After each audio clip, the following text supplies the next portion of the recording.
En esta clase vamos a retomar algunos conceptos que ustedes ya han trabajado en la clase teórica número 6 sobre la perspectiva del desarrollo cognitivo que plantea Jean Piaget. Allí también, además de conceptos y nociones generales de su perspectiva, abordaron el estadio sensoriomotor. Y en esta clase vamos a abordar lo que Piaget denominó la etapa preoperatoria o de inteligencia intuitiva. Entonces, lo que les sugiero es poder, refrescar, rever un poco la clase anterior para poder ir estableciendo alguna continuidad en los contenidos en ese sentido, en lo que tiene que ver con la obra piagetiana y, establecer ciertas articulaciones de lo que vamos a ir planteando aquí.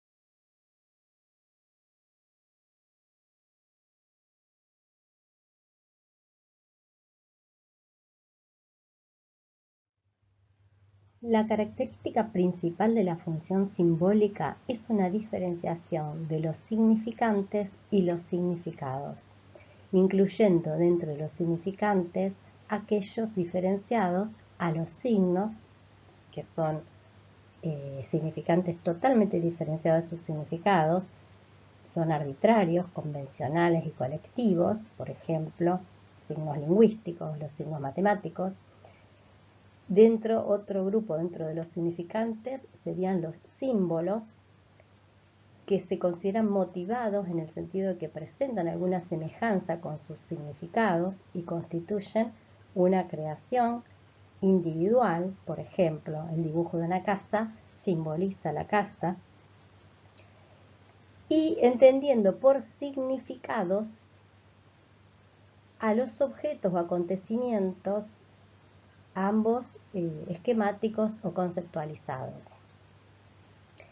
Esta función, esta capacidad de poder representar algo por medio de un significante diferenciado, posibilita actuar sobre la realidad de forma inmediata. Hay una ampliación de la capacidad de actuar sobre las cosas, entonces, ya que materialmente, como era en la instancia del periodo sensoriomotriz, también será posible actuar simbólicamente.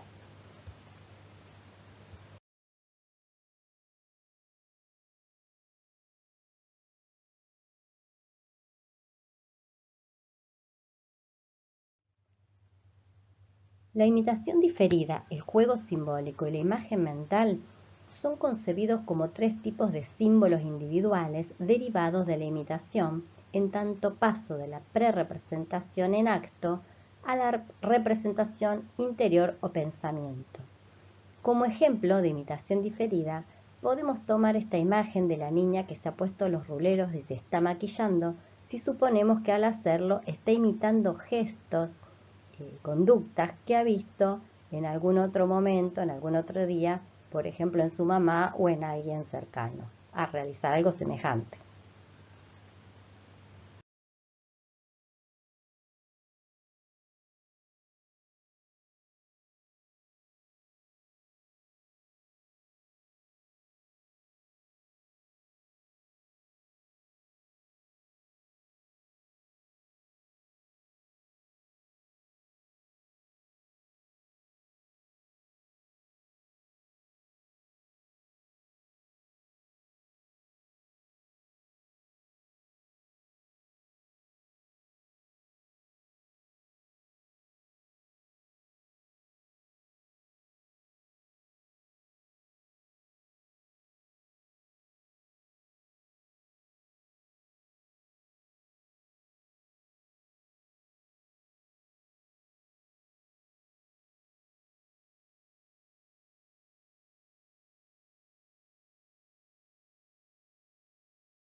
En relación al realismo del dibujo y las fases por las que transita, aquí situadas, podemos ampliar diciendo que el realismo fortuito alude a aquellos garabatos a los que la significación le descubre luego de haberlos hecho. O sea, el niño evoca algo o dice que es tal cosa lo que dibujó luego de haberlo hecho.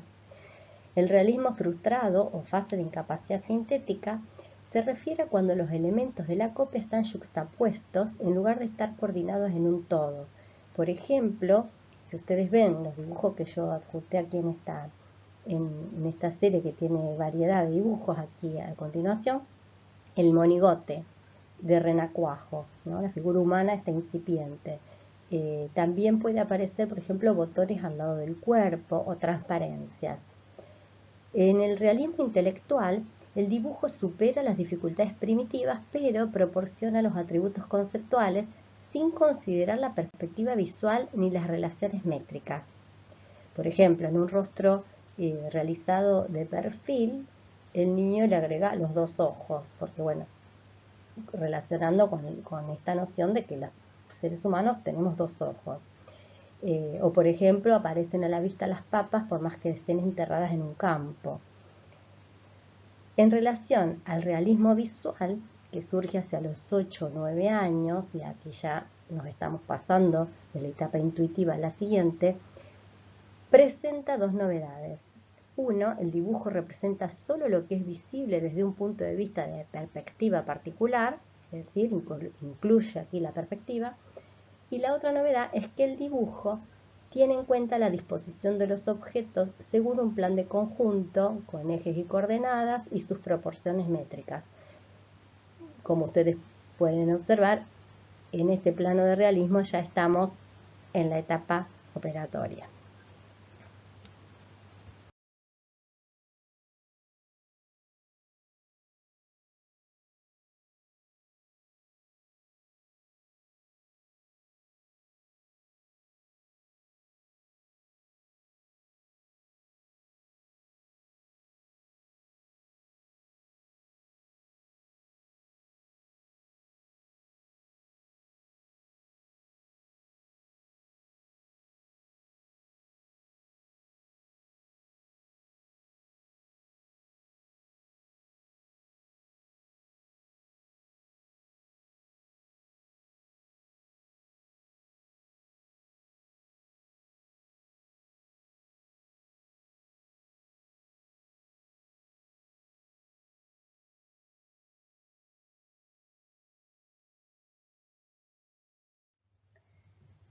Piaget subraya que con la aparición del lenguaje, las conductas resultan profundamente modificadas, tanto en su aspecto intelectual como en su aspecto afectivo.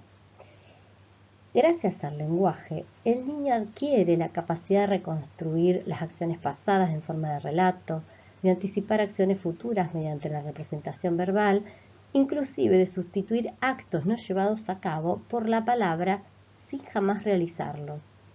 Todo ello genera consecuencias para el desarrollo mental que son absolutamente nodales. Piaget las va a abordar ubicándolas en tres ejes. Uno, que es el de la socialización de la acción, en el cual va a abordar lo que hace a los intercambios posibles entre individuos, ya sea entre pares o entre niños y adultos. El otro eje, que nombra génesis del pensamiento, en el que aborda la interiorización de la palabra. Y el tercer eje, en relación a la intuición, en el que va a desarrollar el proceso en el que se genera la interiorización de la acción como tal, es decir, este paso de lo puramente perceptivo y motriz, que era en el estadio sensorio-motor, a ser reconstruida en un plano intuitivo, es decir, de las imágenes y de las experiencias mentales.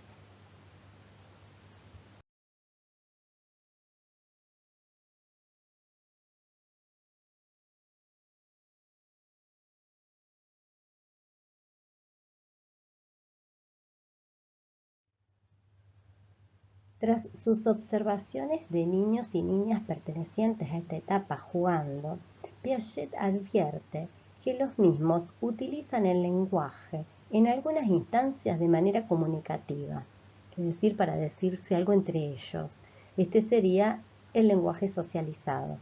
Pero hay otros momentos en los cuales el niño o la niña habla al mismo tiempo que actúa con algún objeto. Y esto es lo que Piaget denominó monólogo egocéntrico. Es un monólogo que describe la acción, es decir, el niño va expresando lo que está haciendo con los objetos, por ejemplo, cuando está jugando, o lo que está dibujando mientras lo hace. Piaget señala que aquí, en el habla egocéntrica, el niño habla para sí mismo, aunque esté con otros. En palabras del propio Piaget, dice: el niño piensa que está conversando con los demás y lo que en realidad hace es entenderse a sí mismo. Piaget aquí está hablando de un egocentrismo desde el punto de vista de la cooperación intelectual. Es decir, aquí el egocentrismo se refiere a la inhabilidad inicial para descentrar el propio punto de vista. En este sentido, la experiencia con otros aún no le permite realizar un cambio cognitivo. Aún ese descentramiento que pueda dar lugar al punto de vista de otros no está logrado.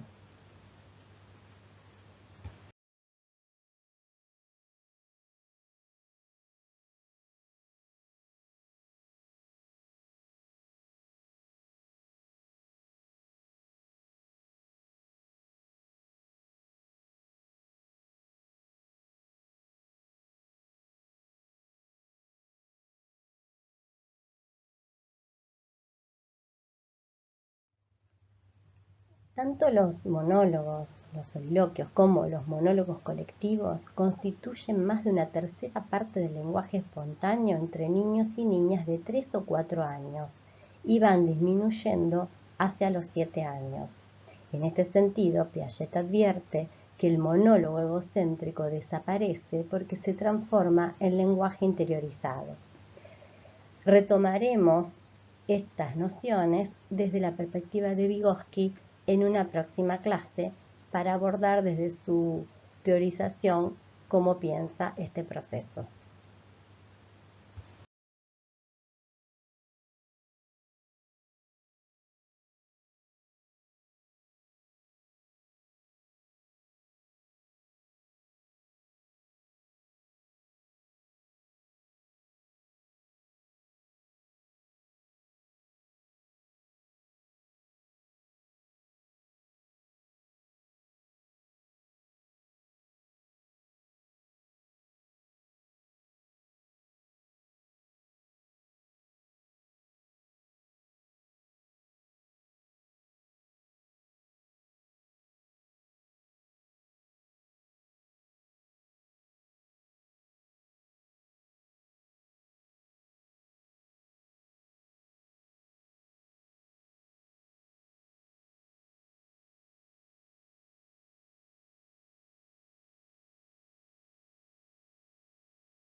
El niño o la niña que transcurre durante esta etapa pone en evidencia en sus fábulas o en su jugar, en sus juegos, que los límites entre ese juego, esos deseos y esas imaginaciones que produce y la realidad no son tan nítidos como para niños mayores o como para los adultos, por ejemplo. Indagando las manifestaciones de este pensamiento que se empieza a gestar, Piaget encuentra, advierte ciertas particularidades comunes en lo que hace al juego simbólico de imaginación que hemos trabajado y también entre lo que él va a denominar el finalismo, animismo y artificialismo, como encontrando en estas manifestaciones un punto común que refiere a la asimilación deformadora de la realidad hacia la actividad propia. En ese sentido, por ejemplo, dentro del animismo, ubica la tendencia a concebir las cosas como vivas y dotadas de intenciones. Piaget dice que al principio se considera vivo todo objeto que ejerce una actividad, siendo esta esencialmente relativa a la utilidad para el hombre. Por ejemplo, la lámpara que alumbra. Se le supone, digamos, una vida, una intención. Más tarde la vida va a estar reservada a los móviles y por último a los cuerpos que parecen moverse por sí mismos como los astros y el viento. En relación al artificialismo, él lo explica como la creencia de que las cosas han sido construidas por el hombre o por una actividad divina análoga a la forma de fabricación humana. Es decir, que todo el universo está hecho de esa forma. Por ejemplo, que las montañas crecen porque se han plantado las piedras después de fabricarlas. Bueno, si uno indaga a niños en este momento constitutivo, puede encontrar diversas versiones de estas modalidades de pensamiento.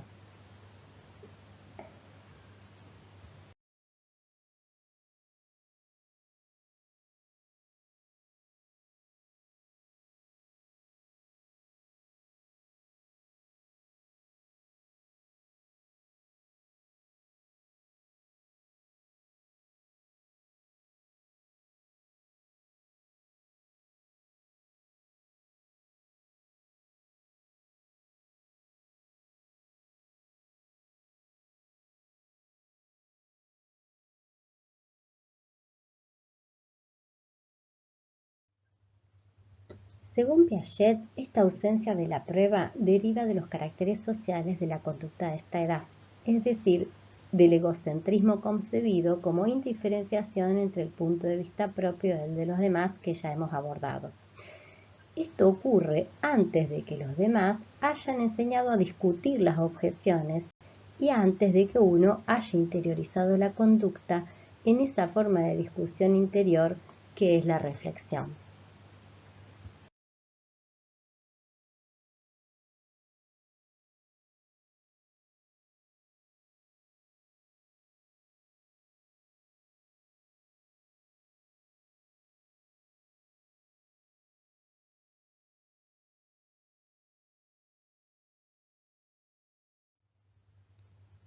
Entonces, Piaget va a afirmar que hasta alrededor de los 7 años el niño sigue siendo prelógico y suple la lógica por el mecanismo de la intuición, simple interiorización de las percepciones y de experiencias mentales que prolongan por tanto los esquemas sensoriomotor sin coordinación propiamente racional todavía.